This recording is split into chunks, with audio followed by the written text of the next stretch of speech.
Okay friends, இன்றைக்கி சாம்பார் செய்கிறதுக்கான ingredients பார்த்துடலாம். அரை கப் துவரம் பருப்பு, அதுக்கப்புறமேட்டு ஒரு கப் பூசணிக்காய். பூசணிக்காய் இல்லை அப்படின்னா வேறு எந்த வெஜிடபிள்ஸ் வேணால் யூஸ் பண்ணிக்கலாம். ஆனால் பூசணிக்காய் சூப்பர் டேஸ்ட் தரும். துவரம் பருப்பு எடுத்து தண்ணியில் கொஞ்சம் நேரம் ஊற வச்சுக்கலாம். துவரம் பருப்பும் பூசணிக்காயும் ஒன்று எடுத்து வேக வச்சுக்கணும் ஃப்ரெண்ட்ஸ். குக்கர் எடு. 4 to 5 விசில் வந்தோடனே நம்ம ஆஃப் பண்ணிக்கலாம் ஃப்ரெண்ட்ஸ். பருப்பு வேக வச்சது இப்போ நல்லா வெந்துருச்சு. இப்போ நம்ம அதை நல்லா ஸ்மாஷ் பண்ணிக்கலாம்.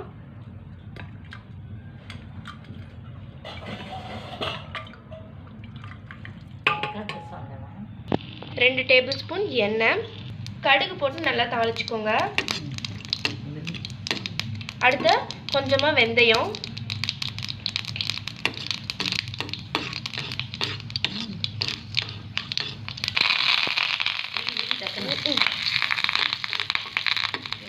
கொஞ்சமாக கருவேப்பிலை, அப்புறமேட்டு மஞ்சள் கொஞ்சமாக, பெருங்காயம் கொஞ்சமாக, அதுக்கப்புறமேட்டு சின்ன வெங்காயம் எடுத்து போட்டுக்கோங்க. நான் 10 to 15 வெங்காயம்குள்ளே எடுத்துக்கோங்க. வெங்காயம் நல்லா வணங்கிடுச்சு ஃப்ரெண்ட். ஒரு வரமிளகா ஒரு பச்சை மிளகா எடுத்துருக்கேன் ஃப்ரெண்ட்ஸ். போட்டு நல்லா வணக்கிக்கோங்க.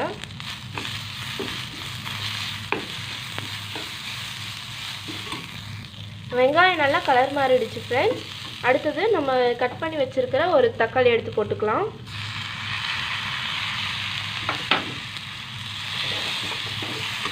இப்போ நான் எங்கள் வீட்டு ஸ்பெஷல் சாம்பார் பொடி ஆட் பண்ண போகிறேன் ஃப்ரெண்ட்ஸ். இது வந்துட்டு கடையில் வாங்குறத விட சூப்பராக இருக்கும். ஹோம்மேட் சாம்பார் பொடிக்கான லிங்க் வந்துட்டு நான் டிஸ்கிரிப்ஷனில் கொடுத்துருக்கேன், போய் பாருங்கள் ஃப்ரெண்ட்ஸ். சின்ன எலுமிச்சப்பழம் சைஸில் இருக்கிற புளியை எடுத்து கரைச்சி நான் வச்சுருக்கேன் ஃப்ரெண்ட்ஸ்.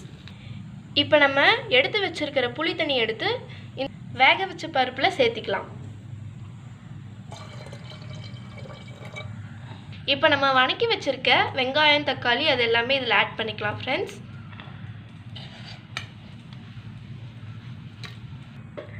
பூசணிக்காய் போட்டிருக்கிறதுனால நம்மளுக்கு வெல்லம் போட தேவையில்லை. வேறு வெஜிடபிள்ஸ் போட்டிருந்தா தான் நம்மளுக்கு வெல்லம் போடணும். இப்போ எவ்வளோ தேவையோ அவ்வளோ சால்ட் எடுத்து போட்டுக்கலாம் ஃப்ரெண்ட்ஸ்.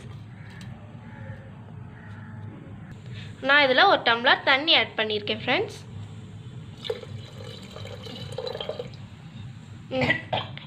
இதை நல்லா மிக்ஸ் பண்ணி விட்டுக்கோங்க. ஓகே ஃப்ரெண்ட்ஸ், இப்போ குக்கர் மூடியாச்சு. ஒரு விசில் வந்தோடனே ஆஃப் பண்ணிவிடுங்க ஃப்ரெண்ட்ஸ். இப்போ நம்மளோட சாம்பார் ரெடி. ஒரு ஸ்பூன் இதில் நெய் போட்டு சாப்பிட்டா சூப்பராக இருக்கும் ஃப்ரெண்ட்ஸ்.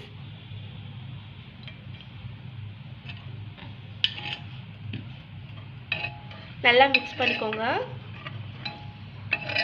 இப்போ நம்ம சாம்பார் சாப்பிட்றதுக்கு ரெடி.